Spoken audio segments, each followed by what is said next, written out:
Alors bonjour, la cybersécurité pour les nuls. La dernière fois, si vous vous rappelez bien, on a parlé de la sécurité politique. On a parlé des différents types de sécurité politique.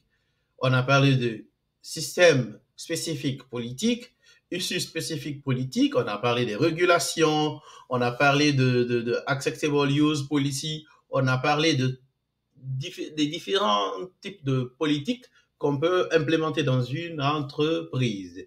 Aujourd'hui, on va parler de ces quatre, les cinq, si je ne me trompe pas, termes. Vous savez, comme je disais la dernière fois, dans une entreprise, avant d'abord de commencer quelque chose, il faut mettre des politiques, des standards, des lignes de base, des procédures et aussi des directives en place. Donc, c'est très important de comprendre l'idée de standard, de base, de ligne de base ou baseline en anglais, des directives ou guidelines en anglais et procédures. Donc, aujourd'hui, on va essayer d'expliquer pour que vous puissiez avoir une idée générale sur ces termes. On va commencer par les normes ou standards. C'est quoi un standard? Ici, quand on parle de standard, on parle des technologies ou des applications, des logiciels, des matériels que nous mettons en place de façon uniforme ou bien uniformément. Qu'est-ce que cela veut dire? C'est-à-dire que ici, quand on parle de standard, je vais donner des exemples parce que je préfère donner des exemples pour que les gens puissent mieux comprendre. On peut dire par exemple que dans une entreprise, pour faire les appels avec les clients ou bien de façon interne, c'est avec Teams. Donc, si vous avez Microsoft Teams, vous pouvez utiliser ça pour faire les appels. Donc, tous ceux qui travaillent dans cette entreprise doivent utiliser cette application. C'est un standard qui a été défini et personne ne doit changer cela parce que les standards sont obligatoires. Et quand on dit par exemple que dans une entreprise, les gens doivent utiliser les badges, ceux qui sont dans le côté cybersécurité doivent tous utiliser des badges rouges pour les distinguer des autres. Les autres aussi qui travaillent dans le côté network ou bien, comment dirais-je, les gens qui travaillent du côté finance ou bien management vont porter d'autres badges avec différentes couleurs. Tout ça, ce sont des standards pour différencier les gens dans une entreprise. Et quand les guests ou les visiteurs viennent, on va dire que peut-être ils vont porter un badge jaune, juste un exemple. Ça aussi, c'est un standard pour différencier les gens. Et c'est obligatoire. Un autre exemple, on va dire aussi qu'il faut utiliser la carte PKI dans notre entreprise pour se connecter d'abord sur notre ordinateur. Après la connexion, on va aussi dire que pour envoyer les messages et recevoir ou bien pour se connecter sur les applications, il faut utiliser la carte PKI. Parce que la carte PKI, c'est une carte qui va, comment dirais-je, nous aider à chiffrer nos informations et aussi nous permettre aussi d'utiliser le deux facteurs authentification. Et aussi la carte PKI aussi a un certificat. Certaines entreprises, si vous avez déjà utilisé la carte PKI, c'est une carte comme une carte bancaire que vous mettez il y a une partie, il y a des ordinateurs qui sont faits comme ça spécifiquement, vous mettez la carte PKI, il y a le certificat de la carte PKI, toutes les applications ou les sites web que vous utilisez dans votre entreprise est liée avec la carte PKI, il y a le certificat, il y a le temps d'expiration du certificat qui va vous permettre de vous connecter de façon sécurisée. Sans la carte PKI, vous ne pouvez rien faire. Donc, ce sont des standards définis. Donc, ici, un standard, c'est une idée que nous mettons en place, que tout le monde doit respecter de façon obligatoire dans une entreprise. Ça peut être juste, comment dirais-je, un département ou toute une entreprise, ça dépend. Voilà. Ici, l'idée, c'est l'uniformité d'une politique qui doit être suivie par tout le monde de façon obligatoire. Voilà. Après, le standard ou les standards, on va parler de baseline ou des lignes de base. Comme on dit en anglais, the baseline is the minimum security level that a system is required to have before introducing within your production environment. Je vais bien expliquer ça. Niveau, ok. En français. Ici, une ligne de base, c'est quoi? C'est un niveau minimum de sécurité qu'un système doit avoir avant d'être dans un environnement de production. Un exemple très simple. Si vous avez déjà travaillé comme Windows admin, la plupart des administrateurs font ce qu'on appelle l'image d'un système ou d'un serveur. Quand vous êtes nouveau, on vous donne un ordinateur, c'est cette image d'abord on vous donne votre ordinateur et on va mettre l'image là dans votre ordinateur. L'image là, c'est une ligne de base. Qu'est-ce que cela veut dire? C'est-à-dire que l'image là, par défaut, a le minimum niveau de sécurité que n'importe quel ordinateur ou serveur doit avoir dans votre entreprise par défaut. C'est-à-dire que l'image là de ce système contient un antivirus défini dans le standard. Par exemple, on dit que dans le standard que tous les ordinateurs doivent avoir l'antivirus McAfee ou n'importe quel antivirus. Et tous les systèmes doivent avoir le 2FA, un certificat, BitLocker, encryption, on va parler de tout ça après. La carte PKI, un accès par défaut. Et le mode de chiffrement aussi pour protéger les données stockées. Donc, on configure un système comme ça, on fait la copie de l'image de ce système. Donc, quand vous venez vous connecter, quand vous êtes nouveau, c'est l'image-là qu'on va prendre, mettre dans votre ordinateur. Vous aurez cette ligne de base. Ça, c'est comme une ligne de base. C'est un point de comparaison aussi entre deux systèmes ou plus. Si on voit qu'un système n'a pas ça, le système ne peut pas se connecter. Une ligne de base aussi peut être définie comme, par exemple, on dit que tous les employés doivent avoir un badge avec une photo pour distinguer. Ça aussi, c'est comme un point de comparaison aussi. C'est-à-dire que quand on voit la photo ici, on peut dire que oui, lui, il vient d'où? Il vient d'où? Ça peut aussi être défini comme une ligne de base. Donc, je pense que vous avez bien compris c'est quoi ici une ligne de base, un point de comparaison. On dit que, par exemple, tous ceux qui sont à gauche doivent être en rouge, tous ceux qui sont à droite doivent être en vert. C'est pour qu'il y ait, comment dirais-je, une différenciation, aussi un point de comparaison. C'est juste un exemple. Je pense que vous avez bien compris ce que je veux dire quand on parle de ligne de base. Quand on parle aussi de directive ou de guideline ou instruction en français, qu'est-ce que cela veut dire? Quand on parle ici de comment dirais-je, guideline ou directive, c'est simple.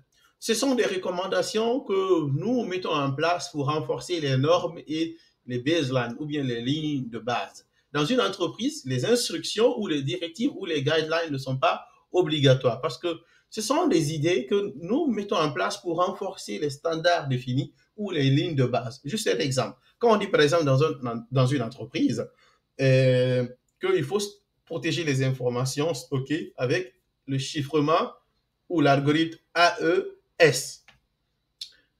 Il peut y avoir des instructions qui nous guident à mieux implémenter le AES, l'algorithme AES dans une entreprise.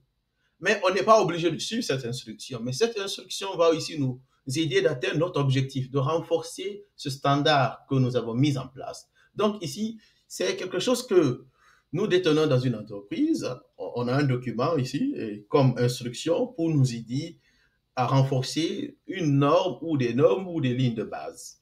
Voilà. Après, on parle de procédure. C'est quoi une procédure?